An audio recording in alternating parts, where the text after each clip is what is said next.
Good morning everyone.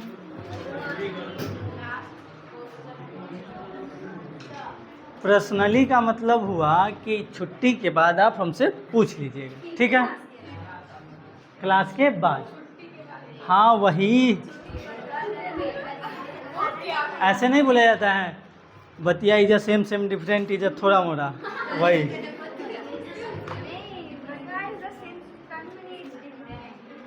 ना तुम्हारा suit नहीं किया। अब हम कहाँ तक बता दिए हैं, थोड़ा बताइएगा आप लोग।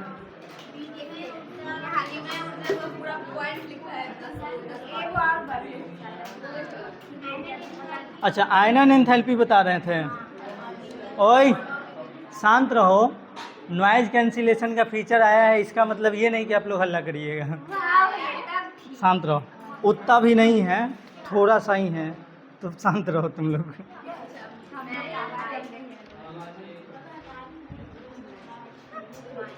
ये सबको आधा को तो पता नहीं होगा कि नॉइज मतलब क्या होता है। साउंड होता है नॉइज मतलब। हाँ, क्या लिखवा है लास्ट पॉइंट? कॉपर की डेल्टा IH2। ठीक है, हम लोग आयनन एंथैल्पी पढ़ रहे थे। शांत रहो, आयनन एंथैल्पी पढ़ रहे थे। आयनन एंथैल्पी उसे कहते हैं किसी परमाणु के बाहरी कक्षा से इलेक्ट्रॉन को निकालने के लिए दिया गया ऊर्जा या ऊष्मा, क्या कहलाता है? आयनन एंथैल्पी। इसी को और अलग तरीका से बोला जाता है, इलेक्ट्रॉन को निकालने के लिए दिया गया ऊर्जा या ऊष्मा क्या कहलाता है? आयनन एंथैल्पी। लेकिन वो इलेक्ट्रॉन निकलता कहाँ से है? तो किसी परमाणु के बाह्यतम कोश से ही इलेक्ट्रॉन निकलता है। पहले कहाँ से निकलेगा? बाह्यतम कोश से, क्योंकि बाहर से ही निकालना आसान होता है, अंदर से निकालना मुश्किल होता है। जैसे मान लो अगर आप कभी खाना निकालने गए हैं, तो कोई ऐसा तो नहीं है कि ऊपर वाला ना निकाल करके अंदर वाला पहले निकाल लिया हो। ऊपर से वाला पहले निकलता है, अंदर वाला बाद में निकलता है। तो इलेक्ट्रॉन भी अगर निकलेगा तो बाह्यतम कोश से पहले निकलेगा, उसके बाद अंदर वाले से निकलेगा। ठीक है, किसी को दिक्कत नहीं होना चाहिए। हाँ, मत पेन है, शांत रहो, साइलेंस। देखो ओए, हमको बार बार शांत रहने के लिए ना बोलना पड़े, सीधा बैठो। ओए प्रशांत, इधर देखो। ओए, फेवरेट स्टूडेंट का मतलब ये नहीं कि क्लास में बैठ के बात करोगे। इधर देखो,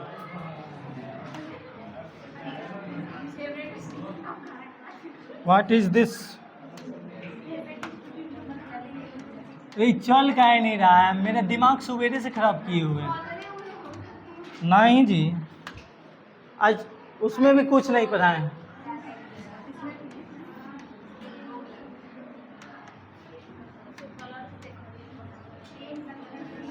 आज 10th में भी कुछ भी नहीं पढ़ाए। अच्छा लग रहा है ना?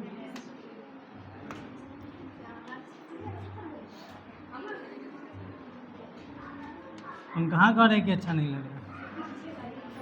केमिस्ट्री में हम लोग पढ़ रहे थे आयनन एंथैल्पी। शांत रहो,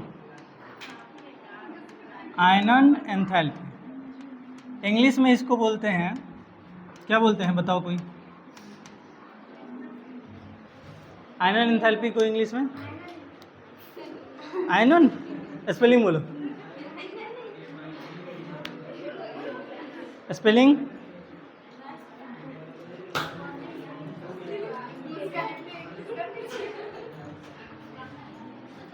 आयनन को इंग्लिश में बोलते हैं आयोनाइजेशन।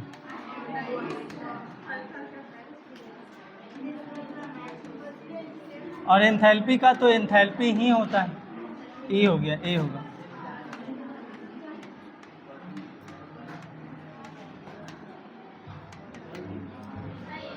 इसका मतलब है इलेक्ट्रॉन को निकालना, इलेक्ट्रॉन को निकालना। कहाँ से निकालना? बाह्यतम कोश से। इलेक्ट्रॉन अगर निकलेगा तो कहाँ से निकलेगा? बाह्यतम कोश से। कोश का मतलब कक्षा। ये सब चीज़ आप लोग जानते हैं, ठीक है। हम लोग पढ़ रहे हैं डी ब्लॉक। क्या पढ़ रहे हैं? कौन सा ब्लॉक? भगवानपुर। भगवानपुर ब्लॉक नहीं पढ़ रहे हैं हम लोग, पढ़ रहे हैं डी ब्लॉक।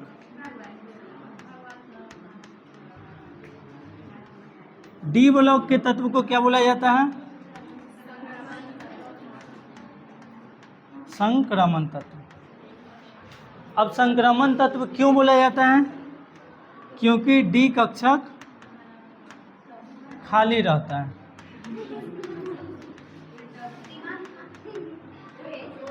अब सोच रहे होंगे कि ये सब क्यों बता रहे हैं, सब तो जानते ही हैं। कुछ दिन क्लास नहीं हुआ है, इस वजह से हम पीछे का कुछ बता, ताकि एक शुरू में ला पाए हम, आप लोग को एक गति दे पाएँ, इसलिए। तो डी ब्लॉक को क्या बोला जाता है? संक्रमण तत्व। डी ब्लॉक में 4 श्रेणियां हैं। डी ब्लॉक में कितने श्रेणी? पहला का नाम है 3D, जिसको प्रथम श्रेणी बोलते हैं। 3D को प्रथम श्रेणी।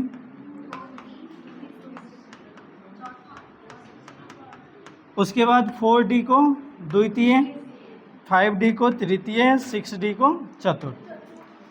प्रथम श्रेणी जो है, इसको याद करने के लिए आपको हम ट्रिक दिए थे। अगर ट्रिक नहीं पता है ये तो सबको ऐसे ही याद होगा। ट्रिक था शक्ति विक्रोमन, scandium, titanium, vanadium, chromium, manganese, ferrous, cobalt, nickel, copper, zinc. जिन लोग को भी याद नहीं है वो लोग याद कर लेंगे कन्फर्म 30 तक, यानी कि जिंक तक।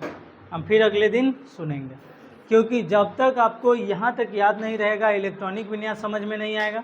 इलेक्ट्रॉनिक विन्यास समझ में नहीं आएगा तो डी और एफ ब्लॉक पढ़ने का कोई मतलब नहीं बनता है। अब इसमें कोई भी हम लोग गुणधर्म पढ़ते हैं, एंथैल्पी हो गया, एंट्रोपी हो गया, क्वथनांक हो गया, गलनांक हो गया। स्पेसिफिक किसी एलिमेंट का हम लोग गलनांक नहीं पढ़ते हैं कि हाँ इसका इतना होगा, इसका इतना होगा, क्योंकि बहुत सारा एलिमेंट है और सबका याद रखना मुश्किल नहीं, नामुमकिन है, क्योंकि 118 का सबका अपना अपना है। तो हम लोग क्या पढ़ेंगे कि सीरियली वाइज क्या होगा।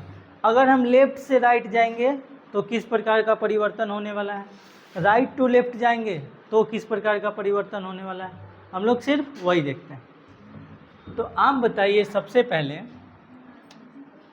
जब लेफ्ट से राइट जाते हैं, लेफ्ट से राइट की ओर, तो आकार बढ़ता है या घटता है?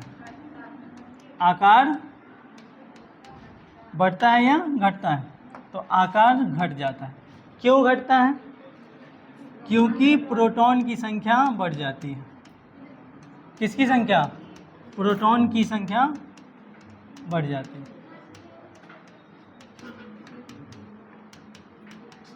आपको एक चीज़ और ध्यान देना होगा, कहीं कहीं किसी बुक में ऐसे ना लिख करके, ऐसा E- और E+ देखने को मिलेगा। इसका मतलब है इलेक्ट्रॉन और इसका मतलब है प्रोटॉन, ठीक है।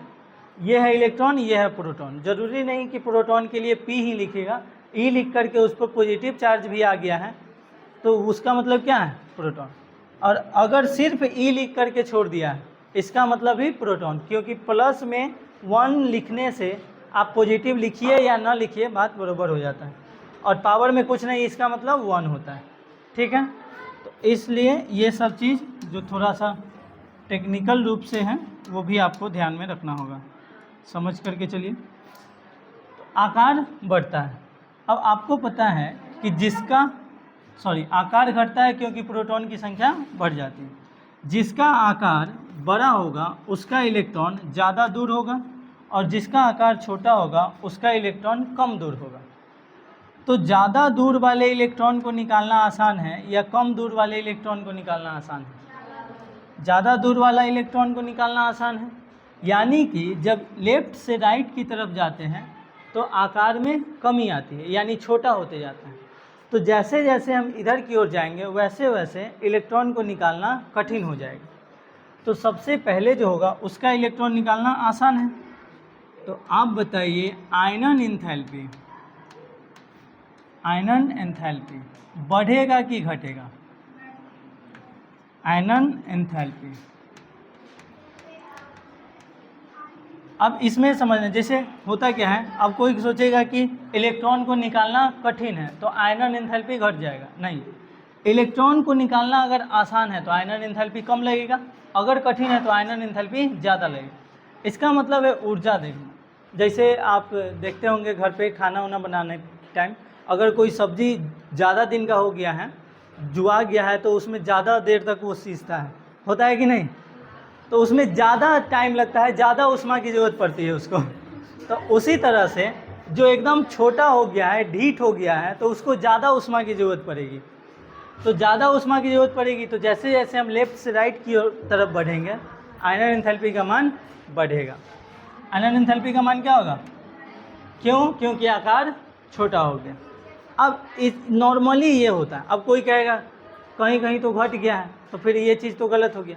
जब हम कोई एक तरफ से दूसरी तरफ की ओर जाते हैं तो नॉर्मली देखा जाता है। जैसे नॉर्मली बाइक का जो एवरेज स्पीड है वो 60 से 80, अब कोई कहेगा ना 100 भी तो चलता है, तो नॉर्मली जनरली का बात किया जाता है, ठीक है। अब इसमें भी कुछ किसी किसी का घट जाता है, वो हम लिखवा चुके हैं। लिखवाए हैं क्या? लिखवा तो इसमें पॉइंट के रूप में ये लिखवाए होंगे। अब इसमें एक चीज़ और समझो पहले, जब आयनन एंथैल्पी है तो इसमें बहुत सारा इलेक्ट्रॉन होगा, एक यहाँ होगा, एक यहाँ होगा, कई सारे इलेक्ट्रॉन होंगे, एक इलेक्ट्रॉन तो होगा नहीं। तो किसी बाहरी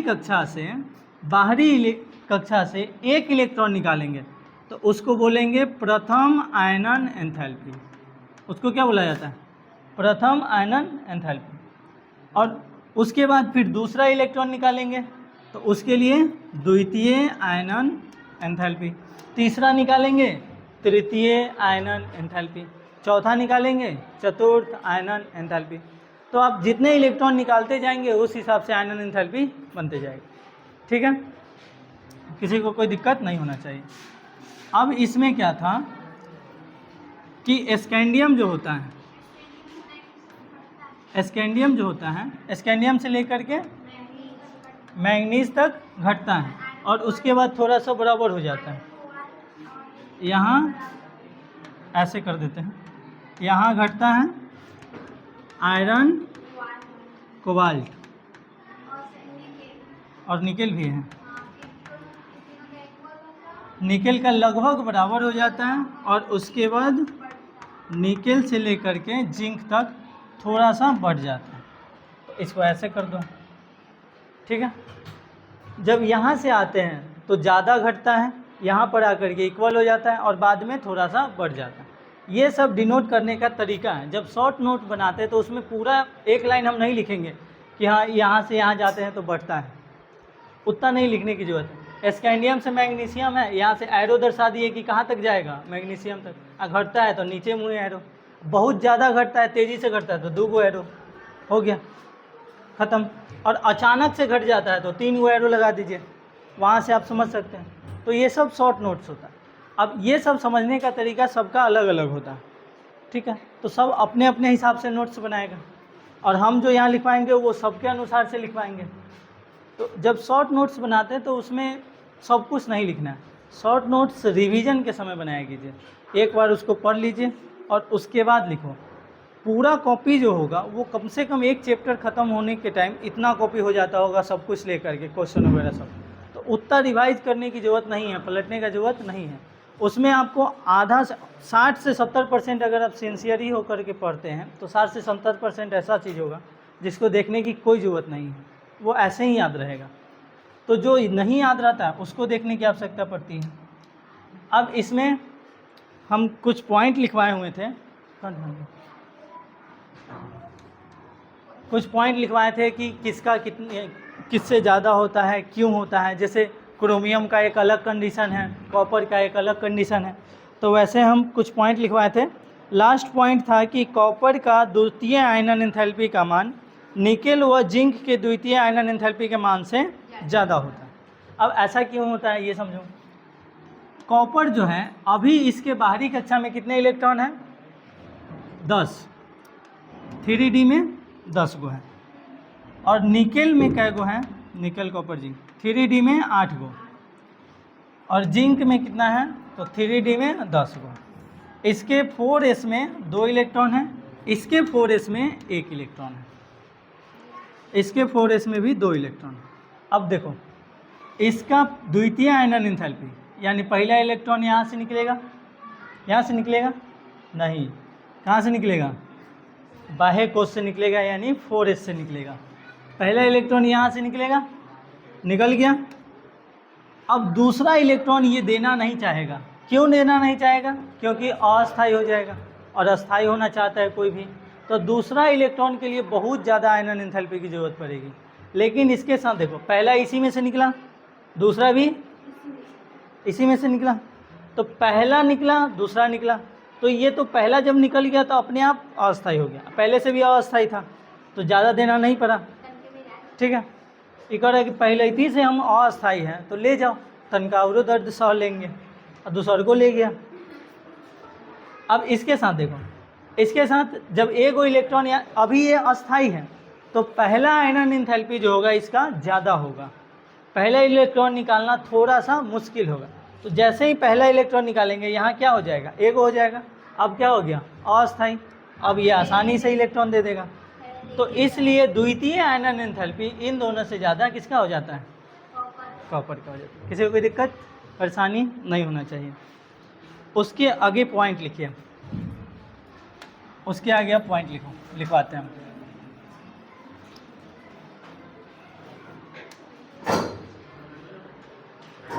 मैग्नीज का तृतीय आयनन एंथैल्पी का मान,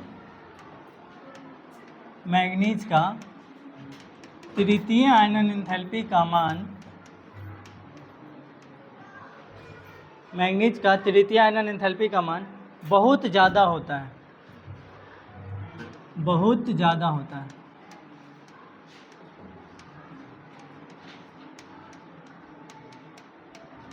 बहुत ज़्यादा होता है, तृतीय आयनन एंथैल्पी का मान बहुत ज़्यादा होता है, क्योंकि दो इलेक्ट्रॉन निकालने के बाद, क्योंकि दो इलेक्ट्रॉन निकालने के बाद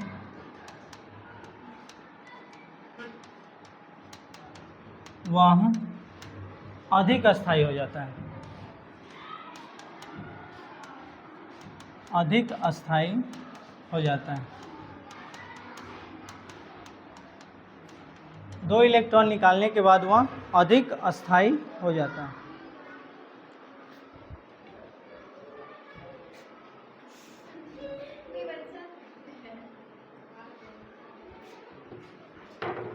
दो इलेक्ट्रॉन निकालने के बाद वह अधिक अस्थायी हो जाता है। देखो, मैग्नीज जो है वो आता है 25 नंबर पे। कितने प्रोटॉन है इसके पास, इलेक्ट्रॉन भी कितने हैं, 25। जब इसका इलेक्ट्रॉनिक विन्यास बनाते हैं तो ये हो गया आर्गन 18, उसके बाद 4s2 3d5। ठीक है, ये इसका इलेक्ट्रॉनिक विन्यास होता है। आपको पता है कि सबसे ज़्यादा अस्थायी होता है जो पूरा भरा हुआ है, उससे थोड़ा कम अस्थायी होता है जो आधा भरा हुआ है। तो अभी ये क्या है, अस्थायी है, और कहा जा रहा है कि तृतीय आयनन एंथैल्पी। देखो, जब पहला हम निकालेंगे तो पहला कहाँ से जाएगा, इसमें से निकलेगा, पहला कहाँ से निकलेगा, 4s में से। दूसरा जब निकालेंगे तो दूसरा भी इसी में से निकलेगा। अब ये खाली हो गया, अब किस में से जाएगा, 3d में से। क्या ये 3d आसानी से दे देगा, नहीं देगा। क्यों, क्योंकि आधा भरा हुआ है, अस्थाई है। जब एगो और घट जाएगा तो अस्थाई हो जाएगा, इसलिए ये आसानी से नहीं देता है। तो तृतीय आयनन एंथैल्पी जो तीसरा इलेक्ट्रॉन निकालना है वो यहाँ से निकालना है, तो इसमें से निकालना थोड़ा सा मुश्किल हो जाता है। तो मैग्नीज का तृतीय आयनन एंथैल्पी का मान बहुत ज़्यादा है, क्योंकि दो इलेक्ट्रॉन निकालने के बाद वह अधिक अस्थायी हो जाता है। जब दो इलेक्ट्रॉन निकल जाता है तो उसके बाद तीसरा में है, तो तीसरा में जाना थोड़ा सा मुश्किल है, ये अस्थायी है सबसे ज़्यादा। अगर मान लो 3d में कितना रहता, 10, तो ये मोर स्टेबल, उसके बाद 3d में 5, और उसके बाद कोई।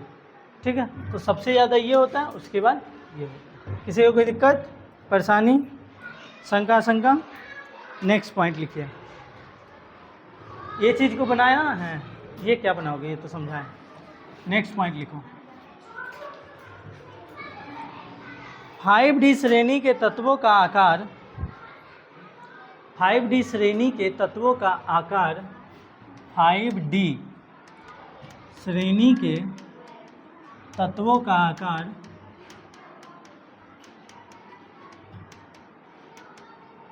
5D श्रेणी के तत्वों का आकार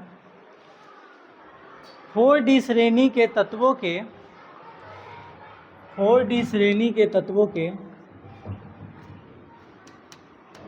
4D श्रेणी के तत्वों के लगभग बराबर होता है, लगभग बराबर होता है।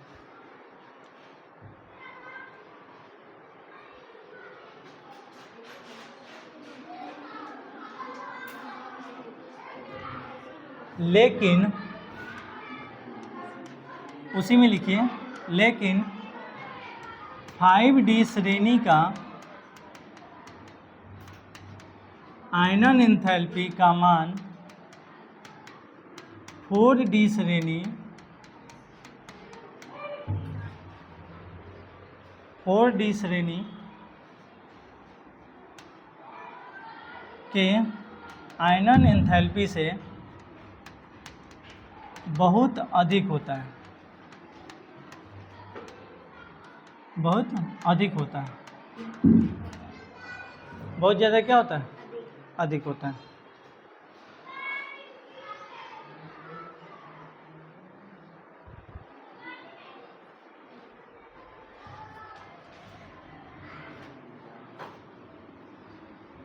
जिसका कारण लैंथेनाइड आकुंचन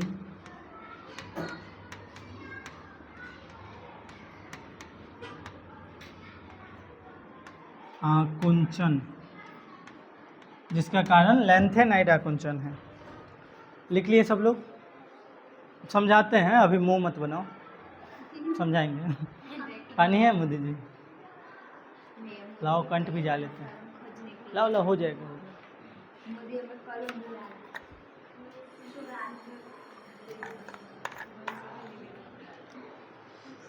हो गया? लिख लिए? चलो देखो इधर। 3D श्रेणी जो है वो शुरू होता है स्कैंडियम से, 4D श्रेणी जो है वो शुरू होता है इट्रियम से, और 5D श्रेणी जो है वो शुरू होता है लैंथेनम से। ठीक है? और लैंथेनम से 14 गो एलिमेंट F ब्लॉक में रहेगा, और उसके बाद 15वां एलिमेंट जो 72 नंबर पे आता है, ये 57 नंबर पे, और ये एक के बाद 72 पे। तो कहा ये जा रहा है, देखो 5D श्रेणी के तत्वों का तात्वों हो गया, तत्वों नहीं लिखना है, फिर से लिखते हैं, कोई बात नहीं। 5D श्रेणी के तत्वों का आकार 4D श्रेणी के तत्वों के लगभग बराबर होता है। आकार की बात हो रहा है। देखो ऊपर से नीचे जाते हैं तो आकार में कमी आती है, पता है? सही में कमी आता है। सब के सब शांति से सुन रहा है। ऊपर से नीचे जाने पर आकार बढ़ता है ना जी, कोई बोलिए नहीं रहा था, सब शांति से सुन रहा है कि हम बोल रहे हैं तो सही है, बोल रहे होंगे। ऊपर से नीचे जाने पर आकार बढ़ता है, दायां से दायां जाने पर आकार घटता है।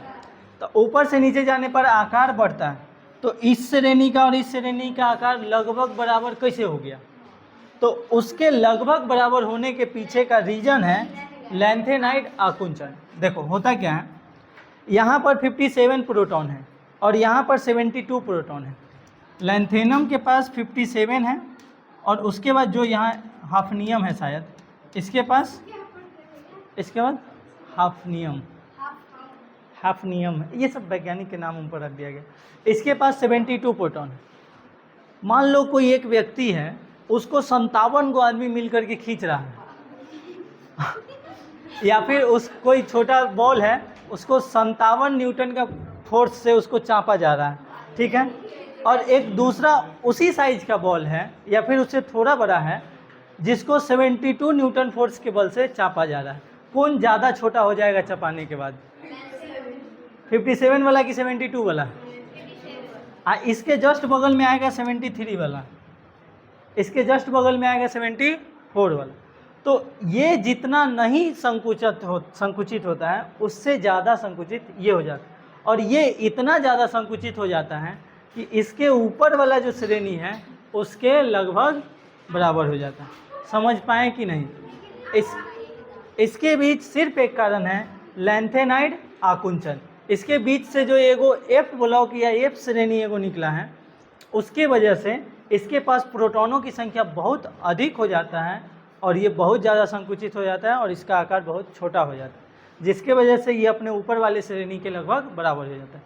और इसके आगे जितना एलिमेंट आएगा सब लगभग ऊपर वाले के बराबर होगा, किसी को कोई दिक्कत। और ऐसे कंडीशन को ही क्या बोलते हैं? लैंथेनाइड आकुंचन। ठीक है। अब आपको पता है कि जिसका आकार जितना छोटा होगा उसका एंथैल्पी उतना ही ज़्यादा होगा। आगे देखो, तत्वों के लगभग बराबर होता है, लेकिन 5D श्रेणी का आयनन एंथैल्पी का मान 4D श्रेणी के आयनन एंथैल्पी से बहुत अधिक होता है, क्योंकि इसके पास देखो जो 4D है, मान लो ये इट्रियम है, कितने नंबर पे आएगा ये? 18 जोड़ो तो 39। इसके पास 39 को इलेक्ट्रॉन है। कितना इलेक्ट्रॉन है? और इसके पास कितना इलेक्ट्रॉन है? 72। इसके पास कितना इलेक्ट्रॉन है? 72। तो मान लो अगर इतना साइज का बॉल है, इसको चाप करके हम इतना कर दिए हैं तो इसमें 72 इलेक्ट्रॉन है। इसके पास 39 इलेक्ट्रॉन, इसको भी चाप करके इतना किए हैं तो इसके पास 39 इलेक्ट्रॉन। किस में ज़्यादा डेंसिटी होगा? ज़्यादा आदमी किस में चपा गया है? इसमें ज़्यादा है, तो इसमें उसको समझ ही नहीं आएगा कि कौन वाला इलेक्ट्रॉन को हम ले जाए, एकदम तुरंत बगल बगल में रहेगा और सब एक दूसरे को खींचते रहेगा। दूसरा कारण ये है, ज़्यादा मजबूत होगा ये। दूसरा कारण है कि इसके पास 72 गो है। अगर इलेक्ट्रॉन को खींचने आएगा आयनन एंथैल्पी, तो 72 प्रोटॉन मिल करके उसको बचाएगा कि नहीं जाने देंगे। मोदी देर से हंसी है, क्या सोच के हंसी है? चलो शांत रहो। इसके पास बचाने के लिए क्या गो प्रोटॉन है? 72 गो। और इसके पास बचाने के लिए क्या गो प्रोटॉन? तो आसानी से किस में निकाल सकते हैं, और ये मुश्किल हो जाएगा। तो इसीलिए 5D श्रेणी का आयनन एंथैल्पी 4D श्रेणी के आयनन एंथैल्पी से काफ़ी अधिक होता है। किसी को कोई दिक्कत, परेशानी, शंका? तो ये तो लिख लिए हैं यहाँ तक। फिलहाल आज के लिए इतना ही। अब आयनन एंथैल्पी आपका ख़त्म हो गया। आज हम ज़्यादा नहीं किए क्योंकि थोड़ा सा कंडीशन, थोड़ा सा अच्छी स्पीड बनाने में टाइम लगेगा, ब्रेक लग गया था। तो अगले दिन नया टॉपिक है ऑक्सीकरण अवस्था, ऑक्सीडेशन स्टेट। आप लोग एक बार देख करके आइएगा, कल हम पूछेंगे ऑक्सीकरण अवस्था, उसके बाद आगे बताएंगे। थैंक यू, धन्यवाद, जय Hind. Like, share, comment and subscribe.